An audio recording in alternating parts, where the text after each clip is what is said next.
Hello guys, welcome back to the fresh episode of your favourite show about gadgets. आप सभी को नाम पता है, it's gadget 360 with technical Guruji. And today in this episode मेरे पास हर बार की तरह काफी इंटरेस्टिंग गैजेट्स हैं, आपके कुछ इंटरेस्टिंग टेक टिप्स हैं और आपके सवालों के जवाब भी हैं। तो basically everything combined coming your way in this episode.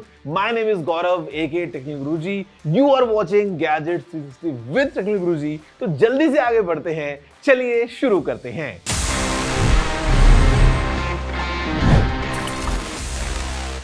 तो जल्दी से आगे बढ़े उससे पहले it's time to take just a short break. और ब्रेक का मतलब वो वाला ब्रेक नहीं, ब्रेक का मतलब we just move to our next section, जहां पे हम बात करने वाले हैं दुनिया भर के टेक अपडेट्स के बारे में, कि कौन कौन से गैजेट्स के बारे में क्या क्या न्यूज निकल के आती हैं in this section, news of the week.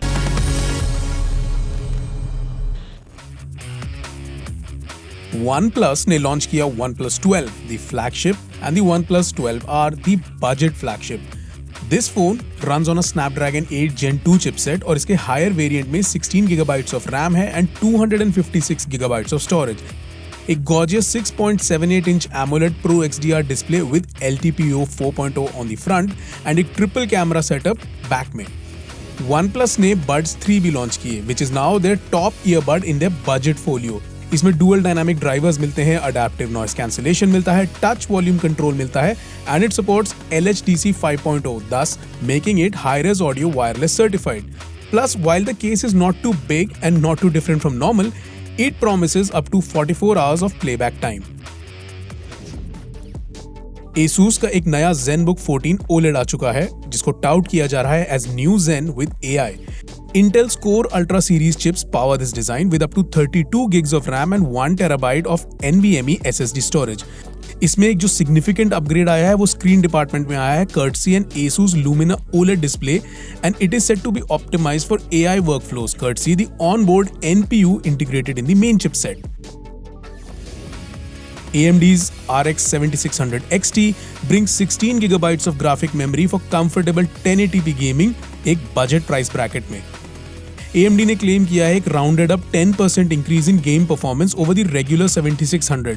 और ये जो GPU है इसको नेटिव सपोर्ट मिलता है काफी AMD टेक्नोलॉजीज का, जैसे कि hyper RX and fluid motion frames amongst others.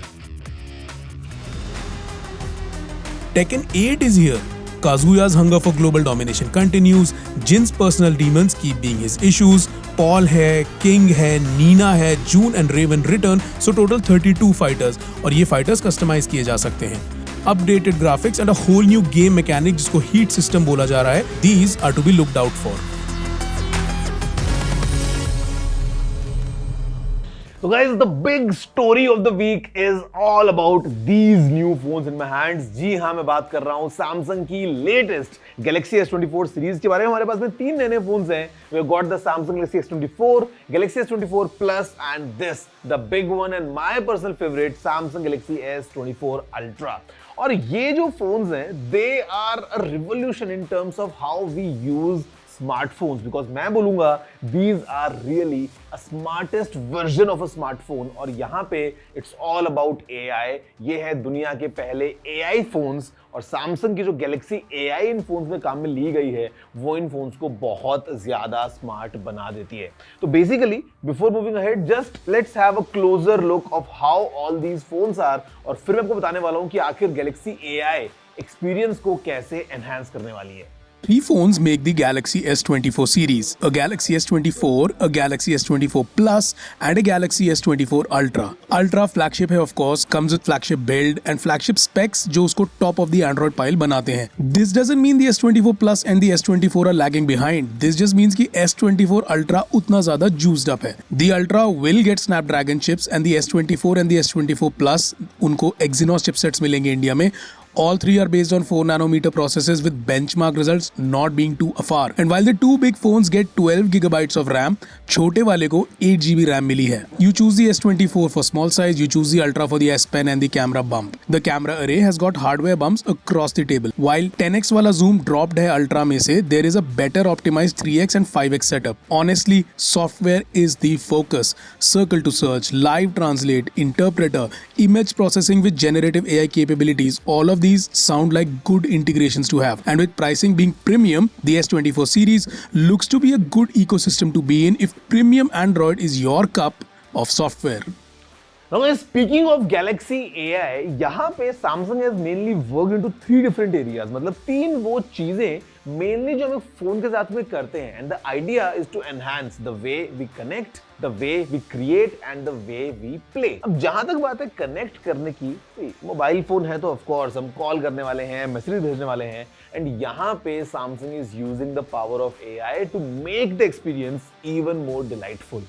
मतलब जस्ट पिक्चर दिस कि आप अपने फोन से किसी को अगर कॉल लगा रहे हैं, सामने वाला इंसान जो है वो हो सकता है आपकी भाषा ना बोलता हो, और आपको लाइव ट्रांसलेशन अगर मिल जाए तो कितना ज्यादा यूजफुल हो सकता है. और इस S24 सीरीज में आपको ये मिलता है. Again all thanks to Galaxy AI, जहां पे आपने बोला है इंग्लिश में, सामने अगर कोई बात कर रहा है स्पेनिश में, तो both ways the translation will work flawlessly. And the fact is कि सामने if the other person is using even a landline phone, still it would work. And with options like chat assist, अगर आप किससे chat करते हैं, could be on Instagram, could be on WhatsApp, could be on any other application, आप सीधा अपने chats को भी instantly translate कर सकते हैं. Features like note assist, जब आप notes लेते हैं वो बड़े आराम से format किए जा सकते हैं. और इनफैक्ट जब आप कुछ टाइप कर रहे होते हैं, you can even change the tonality of your text, कि आपको किस टोन में चाहिए. आपको एक छुट्टी की एप्लीकेशन अगर अप्लाई करना है अपने बॉस के पास में, आपको थोड़ा सा फॉर्मल टोन चाहिए, या आपको इंस्टाग्राम पे कैप्शन के लिए एकदम कूल टोन चाहिए, you can change it all on the fly.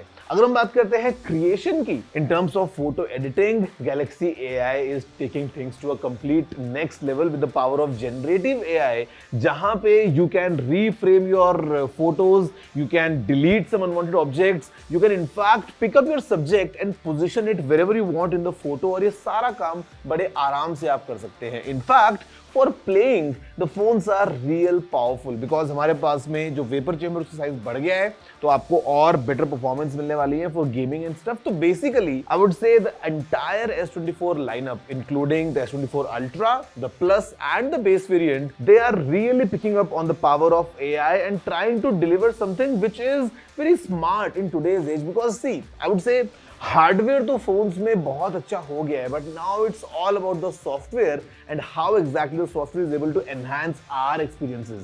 तो ये काम इन फोन्स में होता है. The pricing starts at 79,999 for the base variant and goes all the way at a starting price of 1,29,999 rupees for this one, Samsung Galaxy S24 Ultra. तीनों phones मिला के एक बहुत अच्छा पैकेज लेके आए हैं, and they are truly democratizing the AI for the masses. Now guys, right now we are all talking about the Samsung Galaxy S24 lineup और उसमें आने वाली Galaxy AI वाले फीचर्स की कैसे using chat assist आप instantly chat करते रहे, लैंग्वेज को ट्रांसलेट भी कर सकते हो. But if just recall a bit, और कुछ सालों पहले की अगर हम बात कर लेते हैं, let's say around 1992, अब उस टाइम पे there was no such thing available. In fact, आप मैसेजेस भी नहीं भेज सकते थे because there was no option to send messages. और यही वो टाइम था जब इन फिनलैंड मैटी मैकोनेन, जिनको हम फादर ऑफ SMS के नाम से भी जानते हैं, उनके दिमाग में आइडिया आता है कि how about something like this is developed, how about we create basically एक मैसेज भेजने के लिए सर्विस. और कुछ टाइम बाद और काफी ज्यादा रिसर्च डेवलपमेंट के बाद में it was 3rd of December 1992 जब नील पेपवर्थ ने अपने फ्रेंड रिचर्ड जाविस को एक मैसेज भेजा, and the message was merry Christmas. और ये मैसेज एक कंप्यूटर से एक मोबाइल पे भेजा गया था, and you could all imagine कि वो क्या फीलिंग उस टाइम पे रही होगी. Would have been like magic कि कैसे आप सीधा अपने डिवाइस से किसी को कुछ शॉर्ट मैसेज भेज सकते हो. बट यू नो व्हाट, उस टाइम के फोन्स काफी बड़े बड़े हुआ करते थे, बटन्स जो थे वो काफी हार्ड हुआ करते थे, और मैसेज भेजने के लिए एक बटन को बार बार दबाना काफी कम्बरसम हुआ करता था. और फिर इवेंचुअली डेवलप होता है द T9 कीबोर्ड, जहां पे आप बहुत ही शॉर्ट तरीके से इंस्टेंटली वर्ड्स जो है वो टाइप कर सकते हैं. Just go back a bit, recall करो, और उसके बाद आपको याद आएगा कि कैसे एक टाइम पे SMS पैक हुआ करते थे. In India companies like Airtel, companies like Hutch, Vodafone वगैरह, ये सब कुछ 30-35 रुपए में they were giving us 1,000 messages, and people were chatting over SMS. People were forwarding jokes, people were doing in fact breakups, everything on SMS. और आज की date में Just think how connected we are today. Now guys, for the next story, I have one more fantastic device. This is the all new OnePlus 12. और if you just recall last year, it was really amazing for OnePlus कि कैसे OnePlus ने 11 series में काफी interesting phones को launch किया. The Nord lineup was fantastic and in fact just in the year end the OnePlus Open came in और वो भी काफी अच्छा एक फोल्डेबल फोन था. But this year OnePlus again I would say is recreating that thing because the all new OnePlus 12 packs a lot. एक बार आप इसको ध्यान से देखो, just know more about this phone and then I'm gonna come back and tell you some interesting features of this new smartphone by OnePlus.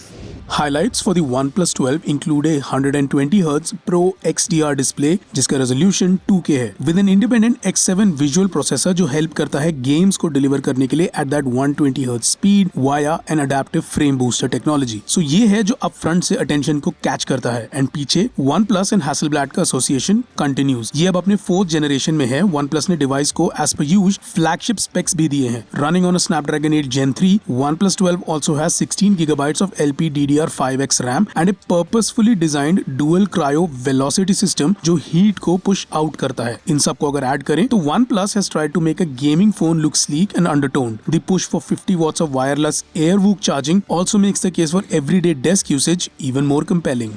Now guys, if I were to summarize in a nutshell, मैं ये बोलूंगा कि this phone kind of packs everything required. मतलब we got an amazing, fantastic screen. The design is very premium. Again, carrying the signature OnePlus look. अगर हम बात करते हैं performance की, OnePlus has left no gaps. हमारे पास में latest Qualcomm Snapdragon 8 Gen 3 processor है. We got up to 16 GB of RAM with 512 GB of storage. A huge 5400 mAh battery. और in fact जो कैमरा है, OnePlus is taking a huge jump with this setup. You know, this is a very unique combination. We got an amazing primary camera जहाँ पे Sony का जो stacked sensor है उसको use किया है for some amazing results. We got an amazing ultra wide at the same time जो 3x periscope camera है. OnePlus is delivering a lot with that और इन सेंसर जूम के साथ में हम 6x तक जा सकते हैं in a lossless way. और अगर हम बात करते हैं Hasselblad colors की, those portrait modes, you know, everything combined, मुझे लगता है this phone really is a delight for all the OnePlus fans with a clean, you know, Oxygen OS जहाँ पे हमारे पास में we have things like alert slider. It's a premium finish. The screen goes as bright as 4500 nits और in fact ये जो पीछे का डिजाइन है ये मुझे देखने में काफी अच्छा लग रहा है. So this is the all new OnePlus 12 and the price starts at 64,999 rupees. Now you all please tell me what's your take. What do you have to say about this device coming straight from OnePlus? मैं जाने वाला हूँ एक छोटे से break पे, but break के बाद जब वापस आता हूँ तो आपको देने वाला हूँ एक बहुत ही interesting tech tip about the camera of your phone और फिर दूंगा आपके सवालों के जवाब in the segment Ask TG. Stay tuned. See you right after this short break.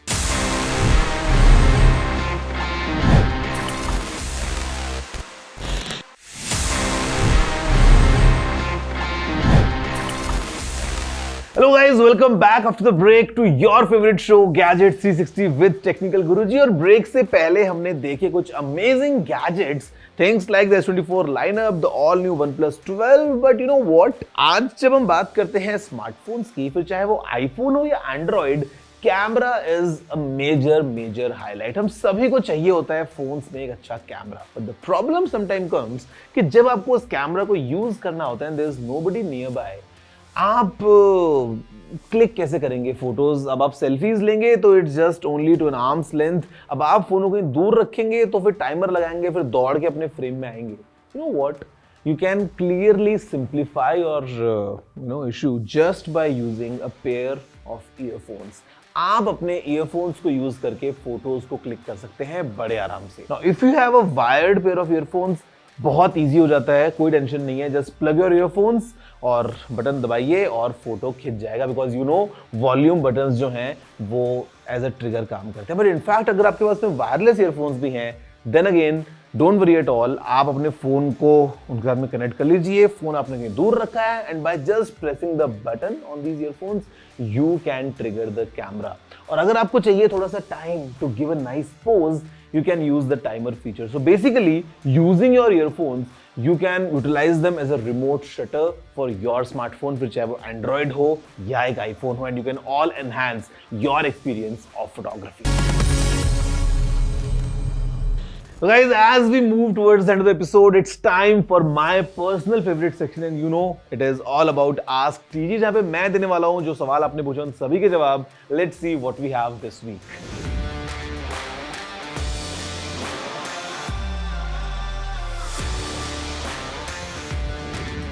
Okay, so by microscope मुझे लगता है कि आप बात कर रहे हैं एक मैक्रो कैमरा की, एंड इट्स प्रीटी कॉमन कि आज अगर आप देखते हैं बहुत सारे फोन्स तो you will get a 2 megapixel और 5 megapixel macro mode.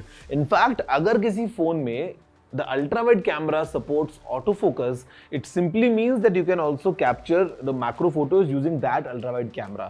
Now in some phones there's an option of using a telephoto macro mode, for example the Vivo's latest X100 lineup.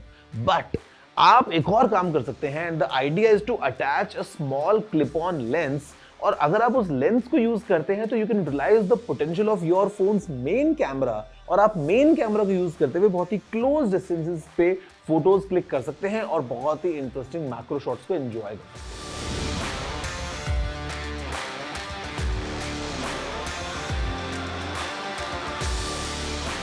So my recommendation would be कि आप ये काम किसी professional से करवाएं, someone who's an expert of achieving all this, and there are plenty people outside जो ये काम कर रहे हैं because people want to restore their old memories into digital formats right now. But still अगर ये काम खुद से घर पे करना चाहते हैं, you would need a tape player, basically a VCR device.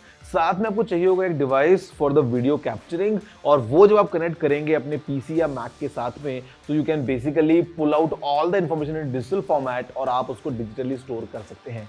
Costing might vary because I'm not sure how much you will get a VCR for right now, or maybe if you have one lying around. But then again, only if you are truly enthusiastic yourself और आपको लगता है कि you have plenty of tapes और वो invest करना आपके लिए ठीक है, you know, to do it at home, एक ऑप्शन है. Otherwise I would still recommend कि आप जो प्रोफेशनल्स इस काम को करते हैं उनसे करवाइए. You might get better and faster results.